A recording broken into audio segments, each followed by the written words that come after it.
Salve, camaradas! O tema do vídeo de hoje é islamismo e fundamentalismo religioso.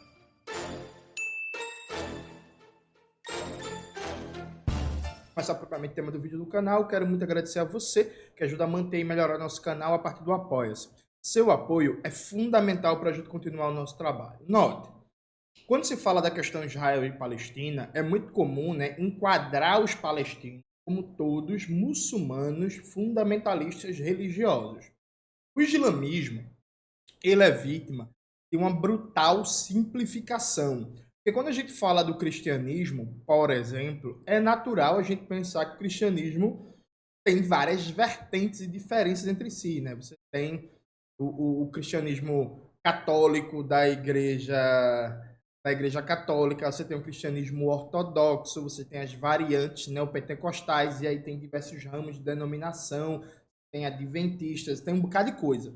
Quando a gente fala de islamismo, é comum pensar o islamismo como uma coisa única, que não existe divisão, divergência nenhuma, e reduzir os muçulmanos a todos violentos, agressivos, terroristas, jihadistas, e Talibã, e Osama Bin Laden, e por aí vai. Vamos dar uma limpada no terreno aqui para a gente entender alguns elementos, inclusive da questão palestina, porque sem quebrar esses mitos orientalistas, e já já vou explicar o que é orientalismo, a gente não consegue entender a questão palestina em toda a sua profundidade. Primeiro, você lembra ou da universidade, ou em algum momento você viu que os portugueses e os espanhóis tiveram, um processo de dominação pelos muçulmanos que conquistaram a Península Ibérica por vários anos. E você viu em algum momento da sua vida que os muçulmanos eles dominavam muito a astronomia, a matemática, a filosofia grega clássica, as ciências. Em algum momento da sua vida escolar, você viu a informação de que quando vem a Idade Média na Europa Ocidental, boa parte do que a gente tem hoje como conhecimento do que era, por exemplo, a filosofia grega clássica e os conhecimentos helênicos, sobre astronomia, sobre matemática, sobre medicina, foram preservadas por Constantinopla e pelo mundo árabe, Você, em algum momento, ouviu falar da importância dos árabes para traduzir escritos da filosofia grega clássica, inclusive da produção literária romana clássica. Você também, em algum momento, principalmente se você é de Pernambuco, você ouviu falar que quando os portugueses saem reconquistando territórios na Península Ibérica, há uma migração em massa de judeus, tanto para Nova York como para Pernambuco, dominado pelos holandeses, dentre outras coisas, porque os muçulmanos, desde o seu nascimento até o período de expansão, eles não tinham uma hostilidade necessária enquanto característica geral. Claro que existiam alguns ramos, alguns grupos, alguns califados diferentes, mas eles não tinham hostilidade em geral contra outras religiões, nem contra a ciência, astronomia, matemática, medicina, literatura e por aí vai. Pelo contrário, a tendência média era, por exemplo, dominam a região, beleza, o domínio político-militar é dos muçulmanos, mas você é cristão, você é judeu, você pode viver ali, basta você pagar o imposto. Então você pode ter sua sinagoga, você pode ter sua igreja, você pode ter suas paradas, basta você pagar o imposto. Então, a expansão muçulmana foi muito facilitada desde o século VII em diante, dentre outras coisas, porque vários ramos do islamismo adotaram uma postura adaptativa às diversas culturas locais, nas diversas expressões culturais de identidade territorial e às vezes nacional. E aí, claro, os muçulmanos, quando dominavam o território, eles queriam garantir suas mesquitas, queriam garantir a primazia de postos da administração pública, das melhores terras e por aí vai, mas faziam isso sem necessariamente uma política de conversão em massa, sem uma política estilo Inquisição, que todo mundo tinha que fingir ser muçulmano, senão seria morto. Então, quando a gente analisa a história da modernidade, enquanto o cristianismo estava promovendo inquisição, perseguição, mortes em massa de pessoas que não eram cristãs, o islamismo, de maneira mais geral, tinha uma tendência mais tolerante, uma relação mais harmoniosa com que a gente vai chamar posteriormente de conhecimento científico, de ciência. Inclusive, vários e vários pensadores e pensadores, historiadores e historiadoras, fazem um debate de que as principais inovações tecnológicas que moldaram a modernidade, a bússola, o astrolábio, a pólvora, os conhecimentos náuticos de navegação mais avançados que possibilitavam navegações de longa distância, foram assimilados pelos habitantes da Europa Ocidental, conhecimentos retirados a partir da convivência com os muçulmanos, da sabedoria da cultura árabe ali que eles travavam contato, desde da presença muçulmana na Península Ibérica até o processo de liberação e navegação do Mediterrâneo, por aí vai. Claro que existiam guerras religiosas, claro que, por exemplo, os muçulmanos também tinham discursos para combater os infiéis cristãos que estavam lá e que queriam ameaçar e por aí vai, mas a nível de longa duração histórica, o islamismo tem um papel de convivência harmônica com outras religiões e culturas muito maior do que o cristianismo. Vamos lembrar que o cristianismo tem uma longa tradição histórica de fundamentalismo. A Europa, a história da Europa é atravessada por guerras religiosas, por massacres, por combate às heresias, pela Inquisição. E vamos lembrar também que todo o processo de colonização das Américas, da Ásia e da África e da Oceania foi feito com base num discurso religioso em que o colonialismo estava intrinsecamente atrelado à ideia de expandir também a civilização cristã. Vamos lembrar também que o tráfico de pessoas escravizadas de África, talvez a maior barbárie da história da modernidade, que vitimou mais de 20 milhões de pessoas, alguns autores falam em 30, outros falam em 35 milhões de pessoas, foi totalmente legitimada pelo cristianismo. Então, havia uma justificativa teológica oficial para a escravidão de pessoas negras.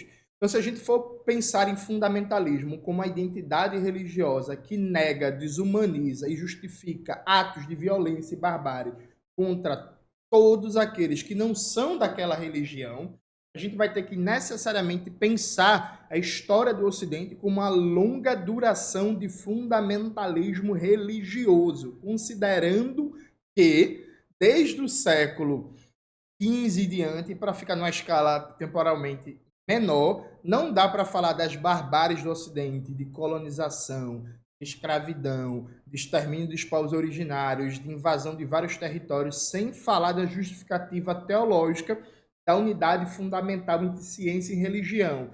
E todos aqueles que não se encaixavam na religião cristã poderiam ser perseguidos, mortos e por aí vai, inclusive variantes do cristianismo, né?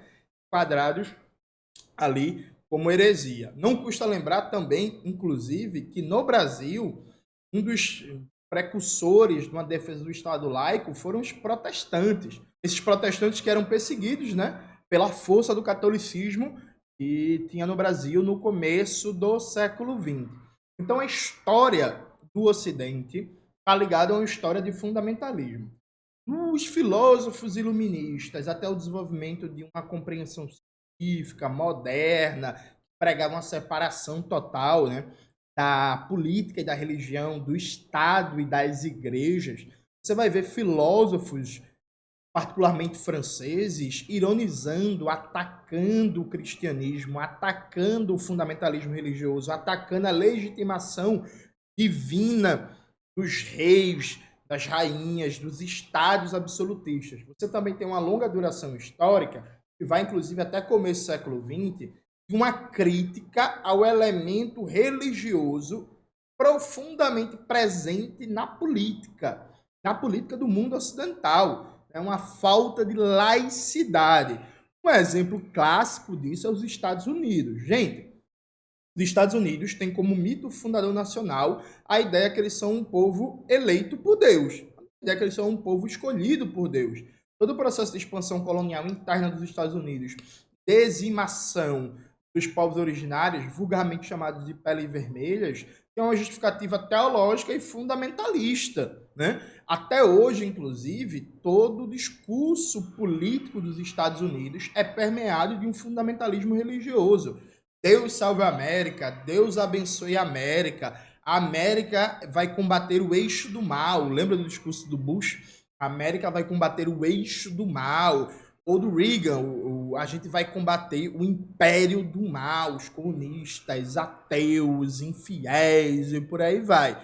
Então você tem toda uma longa história de fundamentalismo no Ocidente. O Sigmund Freud, por exemplo, ele considerava o presidente Woodrow Wilson dos Estados Unidos um fundamentalista religioso, de como o discurso do Wilson, que era considerado por muitos, inclusive na sua época, um progressista, apelava para a suposta missão divina dos Estados Unidos na pacificação do mundo e na reordenação da ordem internacional. Só que o que acontece? Na virada do século XIX para o século XX, como a gente bem sabe, você tem a onda de expansão imperialista, né, que completa toda a colonização da África e da Ásia. Isso provoca, dentre outras coisas, um processo de conservadorismo do islamismo. Você tem um negócio que é complexo em cada nuance nacional, em cada nuance territorial, mas tem um sentido mais geral, que é povos colonizados pelas potências imperialistas ocidentais que proclamavam como fardo civilizatório do homem branco também levaram o cristianismo. Passaram a adotar uma postura defensiva, não só anticolonial, como anti-ocidental, igualando tudo em termos de Ocidente. Então é como se fosse um pacote completo a ideia ocidental de direitos do homem e do cidadão, o colonialismo, o cristianismo, a filosofia grega, as ciências modernas e tudo isso. Então, como reação defensiva ao colonialismo, já na virada do século XIX para o século XX, sim, crescem movimentos fundamentalistas, movimentos que fazem um apelo quase que de regresso a uma situação pré-moderna. Então, é como se, vamos defender aqui, restaurar a nossa soberania a partir de uma identidade sectária fixa, muçulmana, né, contra o Ocidente. E aí pensa o Ocidente como um todo, como um pacote completo. Só que, ao mesmo tempo que se fortalece no século XX, também se fortalece as tendências socialistas, comunistas, marxistas, nacionalistas, terceiro-mundistas. Então, a gente vê no século XX, principalmente no pós-Segunda Guerra Mundial, mas não só, o crescimento de movimentos anticoloniais, aí vem Conferência de Bandung, movimentos não alinhados, movimento terceiro-mundista, uma explosão de nacionalismo defensivo, popular no terceiro mundo. E aí se forma em vários países de maioria muçulmana tendências laicas, modernizantes, que defendiam a importância, por exemplo, de um Estado laico ou, mesmo quando se tinha uma perspectiva até de religiosidade oficial do Estado, uma perspectiva mais aberta, não sectária, não fundamentalista, não extremista. O que foi que aconteceu, gente, durante a segunda metade do século XX? Esses movimentos fundamentalistas foram apoiados em massa pelos Estados Unidos, pela Inglaterra, pela França, pelos países que vão compor depois a União Europeia, como forma de combater os comunistas, os nacionalistas, os socialistas. Veja, você, inclusive, sabe de alguma dessas informações. Por exemplo, eu tenho certeza absoluta que essa altura do campeonato você já leu em algum lugar, já viu em algum lugar, que os Estados Unidos tiveram envolvimento direto no apoio ao Talibã. Né? Os Estados Unidos financiavam os Mujahidins, que foram usados como uma força guerrilheira no combate à União Soviética e o Partido Democrático do Afeganistão, e esses Mujahidins deram origem ao Talibã. Aparece, por exemplo, no filme Rambo 3, uma homenagem aos Mujahidins, que vai dar origem ao Talibã. Isso é um fato conhecido. Ou seja, ali no Afeganistão você tinha um projeto nacional e popular, democrático, laico, que garantia a igualdade civil para as mulheres, que tinha uma premissa de um Estado democrático nacional de direito. Esse projeto foi destruído com o apoio dos Estados Unidos, ajudando a financiar forças fundamentalistas contra os comunistas soviéticos ateus. né? Você também já ouviu falar em algum momento da sua história que o Irã, depois de conseguir sua independência, tinha um primeiro-ministro chamado Mohammad Mossadegh. O Mossadegh defendia uma perspectiva política de mais ou menos igualdade de direitos para as mulheres e para os homens, não defendia um Estado dominado pela religião, defendia noções importantes de laicidade, defendia o direito das mulheres estarem na universidade, defendia uma assimilação seletiva da modernidade ocidental, ou seja, tem algumas coisas importantes, né, dessa modernidade que a gente vai assimilar aqui, noções como Estado de Direito, como direitos humanos, como direitos civis para as mulheres, mas a gente vai preservar aqui a religião, a identidade histórico-cultural do Irã. Mohammad Mossadegh foi derrubado por um golpe de Estado organizado pelo Serviço Secreto dos Estados Unidos e da Inglaterra, e nos anos posteriores de governo, né, comandado de maneira títere pelo Mohammad Reza Pahlavi, o Shah do Irã, aconteceu um processo de ocidentalização forçada, em que o Shah Reza Pahlavi, junto, né, com as forças imperialistas, particularmente dos Estados Unidos, promoveu um massacre de elementos da cultura tradicional do Irã, aliado a uma piora das condições de vida, a apropriação do petróleo iraniano, e acabou que religião, defesa da religião e libertação nacional se confundiram.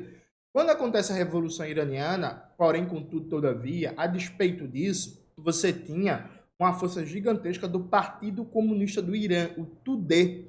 Inclusive, num próximos livros meus que está saindo, A Batalha pela Memória, eu falo do TUDE. O Partido Comunista do Irã, gente, todo mundo mais ou menos sabe, quem é de esquerda, militante, está por dentro, ele foi massacrado pelos ayatollahs numa fase posterior da Revolução Iraniana. Isso é fato consumado. Agora, também é fato, consenso dos historiadores, que os Estados Unidos olhavam para aquele processo, preferiam os ayatollahs a os comunistas, né?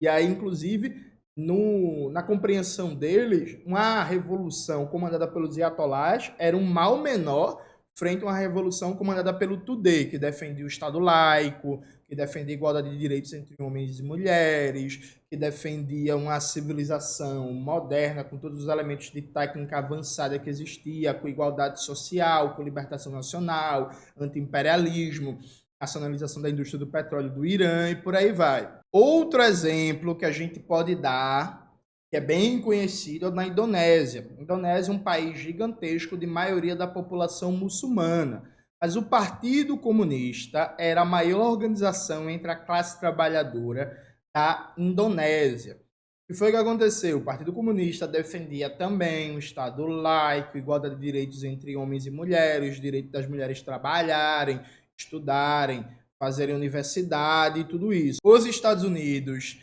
junto com os países da Europa Ocidental e também governos burgueses da região, organizaram um golpe na Indonésia, um golpe que matou mais de 1 milhão de pessoas. Saiu recentemente, inclusive, um livro no Brasil do Vicente Barnes, lançado pela Autonomia Literária, o Método Jacarta. Coloca aí na tela, Maxwell, por favor, que detalha muito bem esse golpe na Indonésia.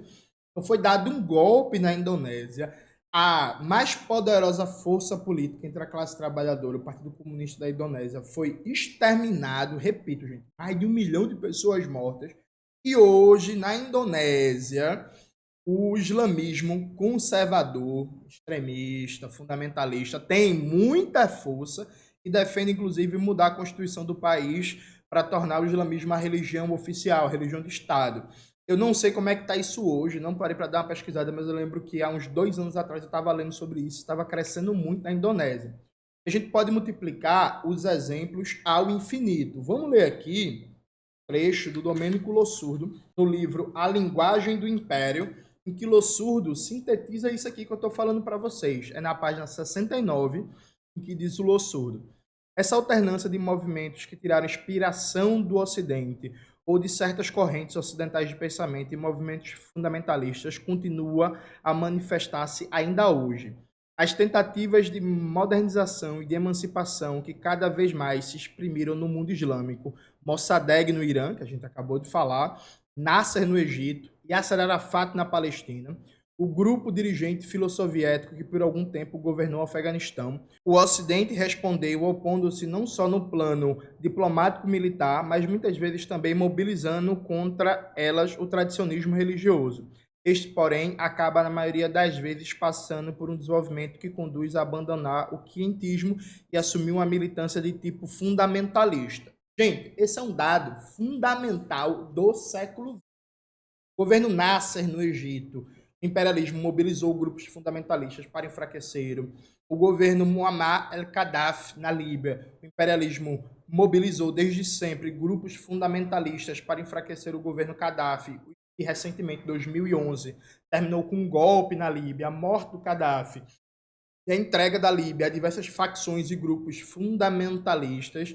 Yasser Arafat, né, líder da autoridade palestina, foi enfraquecido por uma estratégia dos Estados Unidos e de Israel de fortalecer grupos fundamentalistas. Aconteceu mesmo com Hafez al-Assad, né, da Síria, o pai do Bashar al-Assad, e recentemente com o próprio Bashar al-Assad na Síria. Aconteceu historicamente também na China, né, na luta contra a Revolução Chinesa dos Estados Unidos, também fortaleceu e fortalece até hoje grupos fundamentalistas islâmicos. Então você vê, você tem uma longa duração histórica e apoio do Ocidente a grupos fundamentalistas, depois sai um pouco de controle, e aí é um ciclo perfeito, né? Porque o imperialismo fortalece grupos fundamentalistas contra projetos de libertação nacional que têm tendência mais laica, ligados a correntes marxistas, socialistas, anarquistas. Esses grupos fundamentalistas depois saem de controle, aí os Estados Unidos tem como desculpa de guerra ao terror, de invasão, de demanda para a indústria bélica, o combate a esses próprios grupos fundamentalistas. E aqui a gente entra, por exemplo, na questão do Hamas. Gente, sabe quem é o grande fornecedor de combustível para o Hamas? É o sionismo do Estado de Israel e o imperialismo estadunidense. Vamos lá, gente, vamos lá. O Hamas foi criado em 1987, né?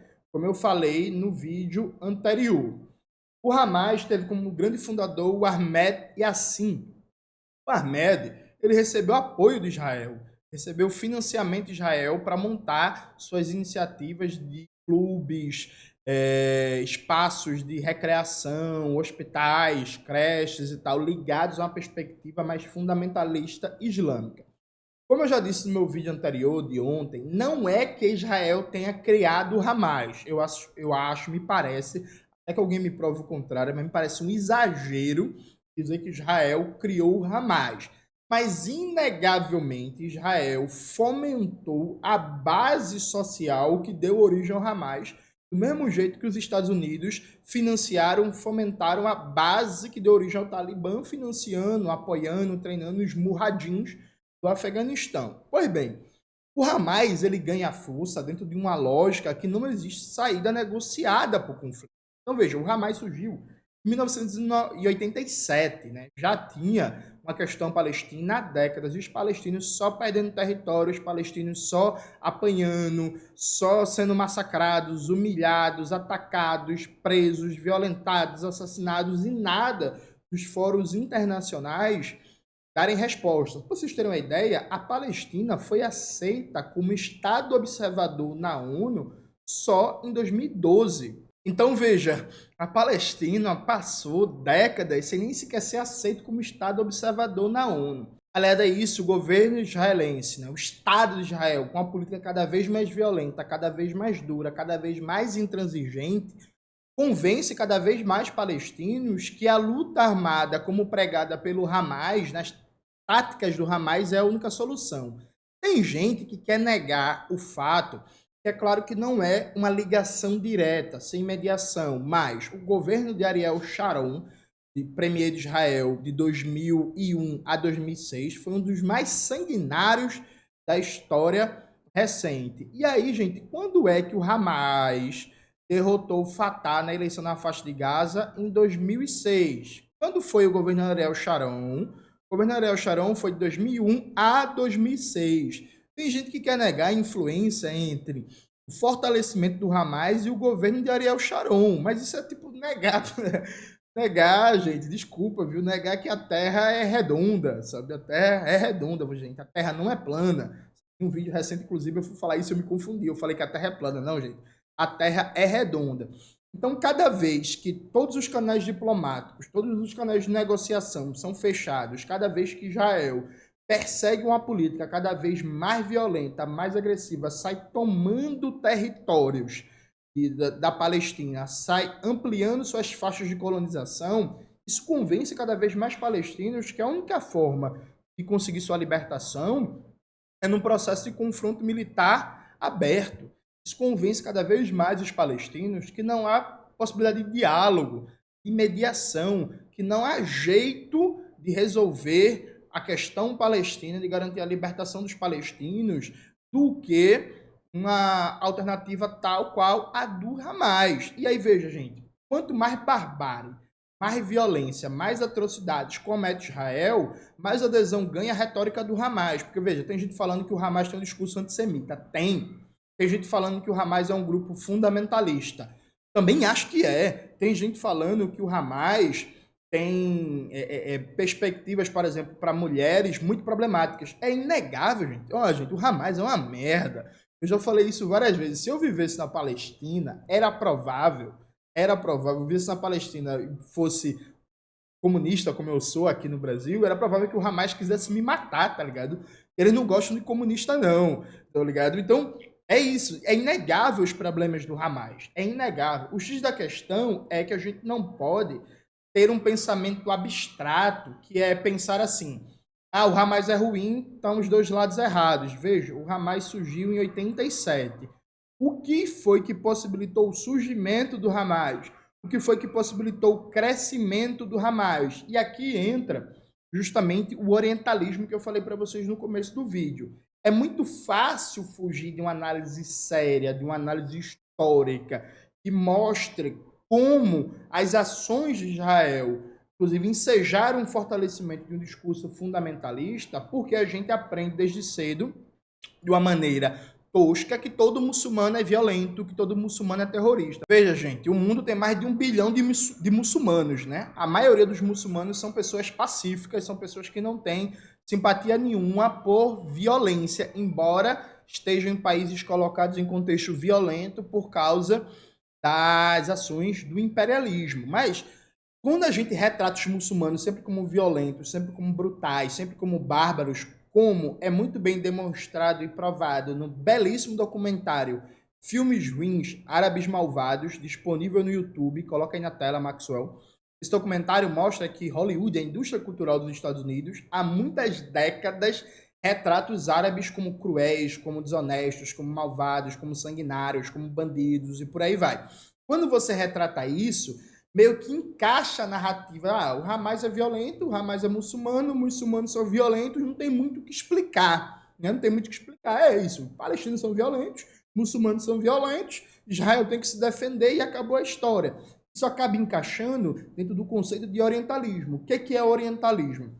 Orientalismo é uma produção teórica, cultural, simbólica e política de uma representação estereotipada, simplista e preconceituosa sobre o Oriente, produzida pelo chamado Ocidente. Então, é uma construção imagética feita pela mídia burguesa, pelas universidades, pela indústria cultural, pelo discurso oficial de políticos, de uma imagem deturpada, estereotipada, simplista, binária do que é o mal chamado Oriente, do que é o Oriente Médio, do que é o islamismo, do que é a Ásia, do que é a China, do que é a Índia, muito focado no exótico, no pitoresco, no grotesco, no surreal, no violento, no animalesco, no brutal, sabe?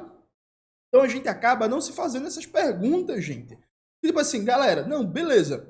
O Hamas é muito problemático, mas por que o Hamas ganhou tanta força nos últimos anos? Em relação com as ações de Israel, tipo, o governo do Benjamin Netanyahu, que governa Israel há 200 anos, né, que se fosse de esquerda era chamado de ditador há muito tempo, mas não é, né? O governo do Benjamin Netanyahu, qual é a relação que ele tem para manter mobilizada a base de massas, por exemplo, do Hamas? as ações de Israel, qual é o impacto que eles têm em enfraquecer correntes políticas modernizantes, laicas, marxistas, nacionalistas, que não apelam para centralmente para a identidade islâmica na Palestina. Então, por exemplo, gente, o Yasser Arafat, ele foi promotor de vários acordos ali, né, com o governo de Israel, inclusive com mediação dos Estados Unidos, só que boa parte desses acordos foram descumpridos ou parcialmente ou integralmente por Israel. Isso acabou reduzindo o apoio do Fatah entre os palestinos e dando crescimento ao Hamas e a grupos rivais. Nunca, em nenhum momento, Israel pensou assim, galera, vamos lá, vamos ter uma relação aqui mais ponderada, vamos cumprir alguns acordos, vamos parar de negar água aos palestinos, vamos parar de racionalizar a energia elétrica aos palestinos, vamos parar de bombardear indiscriminadamente alvos civis palestinos, porque cada vez que a gente descumpre um acordo, cada vez que a gente desmoraliza a autoridade palestina, a gente está dando força para grupos fundamentalistas ou grupos mais radicais que pregam uma luta armada total contra a gente. Veja, isso nunca foi a posição de Israel, gente. Então se cria uma dinâmica que é, o Hamas é terrorista. Vai ter um outro vídeo no canal que a gente vai debater a questão do terrorismo, só para isso. O que é terrorismo, como é que se define, por aí vai. Mas aí, assim, é muito fácil e muito gostoso apelar para a necessidade de condenação abstrata do Hamas.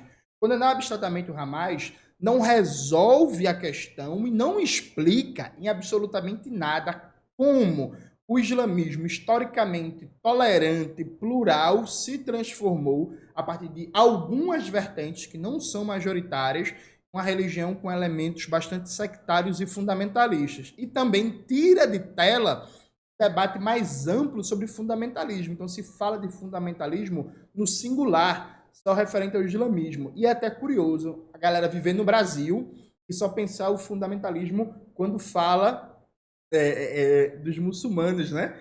O Brasil, de Silas Malafaia e de Macedo. Ou é até curioso a gente olhar para os Estados Unidos e não ver ali vários traços de fundamentalismo religioso e como o discurso político dos Estados Unidos está intrinsecamente ligado à religião em uma visão salvacionista e messiânica do papel dos Estados Unidos no mundo, né? Assim, é muito curioso isso. Então, tenham um cuidado na hora de reproduzir certos discursos reducionistas sobre a questão do islamismo, tanto hoje como na história, e tenham cuidado na hora de ser chamado para uma condenação de grupos fundamentalistas, beleza, condenar, mas fazer a pergunta, ei menino, vem cá, esse grupo surgiu onde?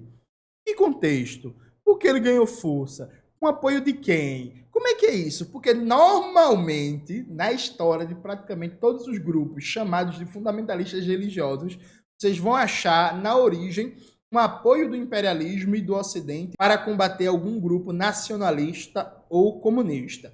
Leiam, para ter mais informações sobre a questão, o livro fantástico do Domênico Losurdo, A Linguagem do Império.